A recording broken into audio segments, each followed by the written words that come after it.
Hey there, welcome back to my channel. So today I'm doing a video tag and idea with Emy's World of Fragrance here on YouTube. Her and I have done videos together. We kind of started around the same time, so I will link her version of this video in the description box below so you guys can check her out, check out her video, and check out her channel. But both of us decided to do this video to talk through our 10 top fragrances that we are most looking forward to wearing in winter, that we've already started wearing, and that we're really enjoying.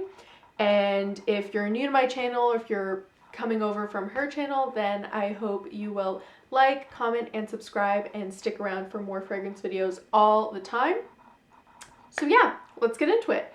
I will start with one fragrance that I've mentioned before and a bunch of you have rushed out and get, but I still think it's super underrated, and that is Secret Obsession by Calvin Klein. I love this fragrance.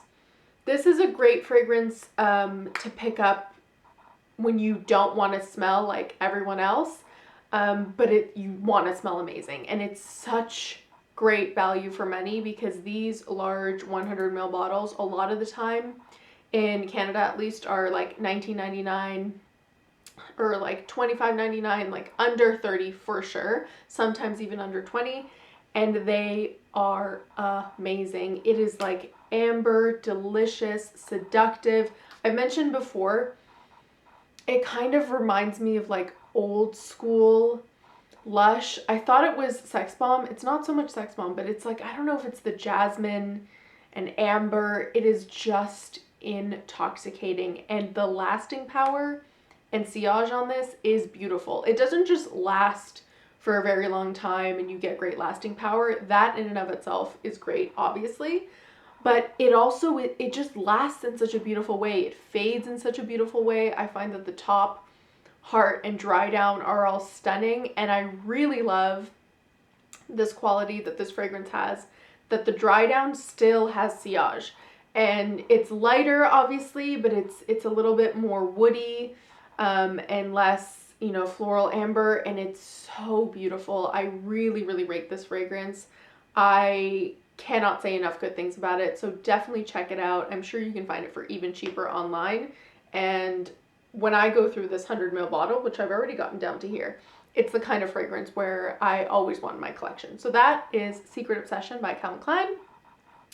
Then we'll get to another longtime love of mine, and that is Dior Addict. Probably, I would say definitely actually, my favorite fragrance with a lot of vanilla. It's a boozy, like rum vanilla. This is the middle formulation. I always forget if it's 2012 or 2014. I think it's 2012. The middle formulation, the one that's like regarded as the best, and I love it. This was also very special to me because I found it at our local drugstores when it was about to get, or when it was getting reformulated to the newest version. They put this bottle, which is a 50 ml, for super reduced. It was just one. Thank God I picked it up. And I have been just nursing this, and this is the year where I've totally changed my mentality and I'm wearing fragrances that I love. I'm not just going to keep them around because they're discontinued. I want to wear everything. So this winter I'm going to get back into wearing this a whole bunch. It is so beautiful. Again, lasts incredibly long, and I will probably, I don't think I'll finish it this winter, but I'll get a lot closer to finishing this because I've just been holding off on wearing it after I went almost halfway through it, and I don't want to be that way anymore. So I've heard that the newest formulation is still nice. I've never tried it, and I don't know why. I think I've just stuck to mine. I've never tried it in store, but I really rate this, and sometimes you can find the middle formulation online, so definitely recommend. Another fragrance that's very much talked about is Alien Essence Absolue. I had to include it. It is stunning. It's the most weird, like discontinued, but always still comes in online shipments kind of fragrance. You'll be able to find it every once in a while. I found mine at Fragrance Buy a couple like shipments ago, and I just got one. Some people get really crazy and get a bunch of backups. I'm no longer in the backup game because I'm running out of room as it is, and I I wanted to be more realistic with myself. So I will not get a backup of this. But if I go through it, I would repurchase, which by that point there probably won't be any. All that to say, this is, to date, my favorite alien that I've ever tried. I've tried Eau de Toilette, Eau de Parfum, and I think at some point I tried Eau Sublime, but I haven't tried that in so long, and it was just in passing, like on a strip. This is my favorite. It is a much more gourmand, warm, incredible fragrance, and it's very well liked. I find that, I've said this before, but it really resonates that like this fragrance is so well liked, and much more than the OG Alien, which is a lot more divisive for people. So I would recommend it. I know it's hyped, but I don't think it's overhyped. It's really, really beautiful. And a fragrance then that I have loved ever since I picked it up this year is by Maison Lancôme, and this is Lotoud. This is the old packaging. None of my other Maison Lancômes come in this packaging. And I'm kind of glad I got this in this packaging, honestly, because I wouldn't have experienced it otherwise. Yes, they don't match, but I don't know. I like this packaging too. But the newer one is definitely really, really beautiful. And this is a stunning oud. For oud lovers out there, it is just darker, it's richer, it's woodier, it's a little bit bitter, and even though there's rose in there, it doesn't overpower the woodiness. And I feel like this is a warm, like smoky, woody oud hug, and I really, really love this. I even honestly wore this in spring and summer when I picked it up, which it didn't necessarily match the time or the weather, but I loved it so much that I couldn't wait. And now where it's cold and snowy and we're fully into winter, I wear this all the time, and I really, really love it. Then we actually get to technically a men's cologne that I wear and that I love smelling on men. It's super beautiful for this kind of like colder fall winter weather, and that is 1 Million Privé by Paco Rabanne. This is like sweet hookah smoke and cinnamon and spices, and usually those aren't like my go-to kind of fragrances, but there is something about this that I absolutely love. And like Secret Obsession, it has that quality where even the heart and the dry down have such beautiful, albeit lighter, sillage. I just fall in love with it over and over again, and I find that I overspray this so much, and it makes it stronger, but it never gets to the point where it bothers me. Even though it's not a light fragrance, it has a quality where it still remains somewhat airy enough that I can overspray like mad, which I love to do. So I've actually put a good dent in this. I'm really, really liking this, and I find I'm wearing this a whole bunch. So if you're looking for, if you don't mind and you wear fragrances no matter what the gender they're marketed towards, like me, try to pick it up. But if you're looking for a nice gift, like a designer fragrance for a man in your life, that one's really nice. Then a fragrance I've had for a while, but for some reason this winter I am being more drawn to it, which is nice because I have a lot to use of this one, is actually Black Opium by YSL. The only reason I picked this up when I did is I'd found it for a really good deal, and I was like, whatever, I'll wear it from time to time. It's pretty popular, not my jam necessarily. But something about it this year is really drawing me to this fragrance. I'm wearing it a lot more. I find it's great for this time of year because it is kind of a darker, slightly like coffee like, and not too heady, but definitely more of a heady floral, and I'm really enjoying it. I think it does great in colder weather, and I'm glad for whatever reason.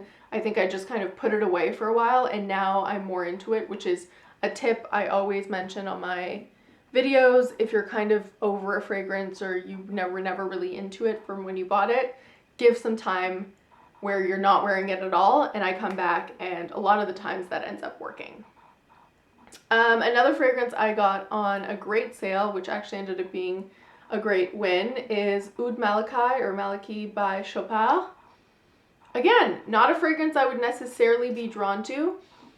It's a lot more spicy, definitely unisex, slightly male leaning kind of oud fragrance. It's very spiced, and I feel like the spices sometimes overpower the oud, and sometimes that could be too much for me. But again, there's like a boozy quality to it. I really, really like this fragrance, and I'm actually really happy that I went against my gut or with my gut and picked it up completely blind, because it wouldn't have been one that I would have been drawn to if it wasn't so on sale on Fragrance Buy. A fragrance I was drawn to from the very beginning, before I even smelled it, is Lentil by Givenchy, and this is the Eau de Parfum. I also have the Eau de Toilette. It's a little bit lighter, but actually not so much in the end. I did like a full comparison of both on my YouTube channel, so you guys can check that out, but this is definitely more heady, and I love this, and it's the perfect time of year to go a little more ham with this because it's so strong. It is like this tuberose orange blossom dream, and I love the fact that the orange blossom in this is so grapey and the tuberose in this is so bubblegummy, and those things, you either really love them or you really hate them, because it can be a divisive fragrance. For me, it is stunning. I adore these kinds of fragrances. I love grapey fragrances, and they're kind of harder to find, honestly. It's not really a note. Grape in and of itself is not really a note that's in fragrance a lot, and orange blossom doesn't always get grapey. So for that to be combined with like a really rich, buttery, like bubblegum tuberose is so stunning. And again, the lasting power, all of these have like really, really great lasting power, and they stick around a really long time, which is why I'm more drawn to them in the winter time, especially our Canadian winters. I find they do really, really well.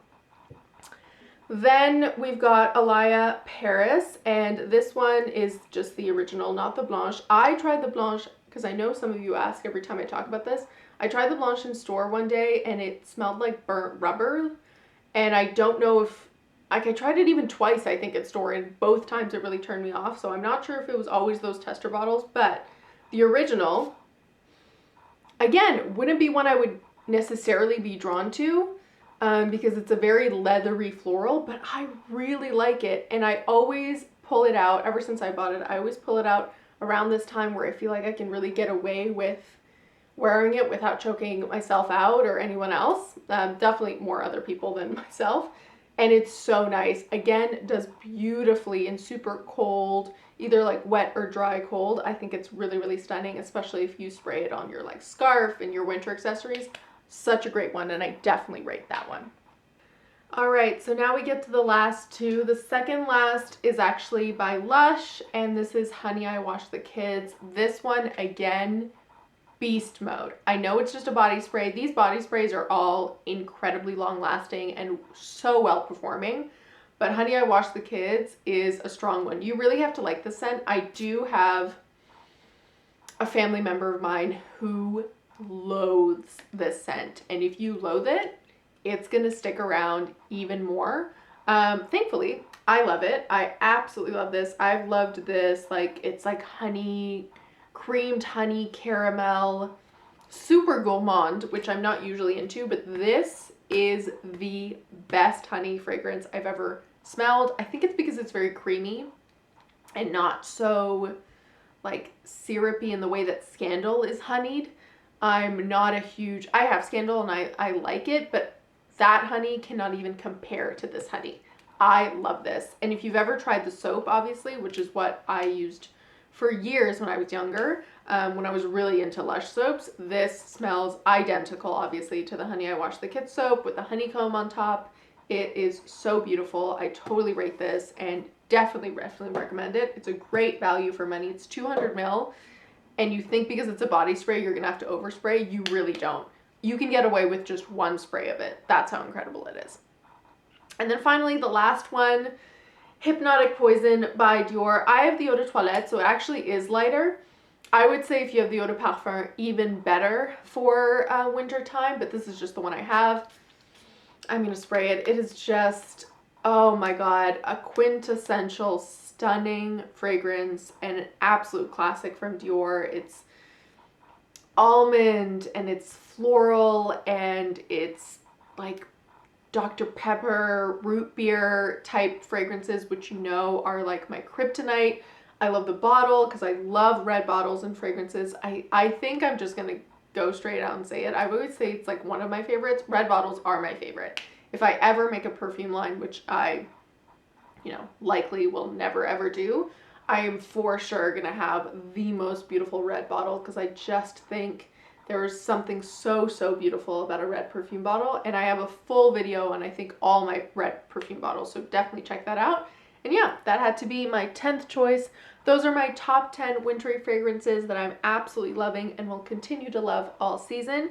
If you haven't subscribed already, don't forget to subscribe. Don't forget to follow me on Instagram in the description box below. And as always, if you're visiting from Emy's channel, thank you so much for watching. And I will link Emy's channel in the description box. And I'll see you next time. Bye!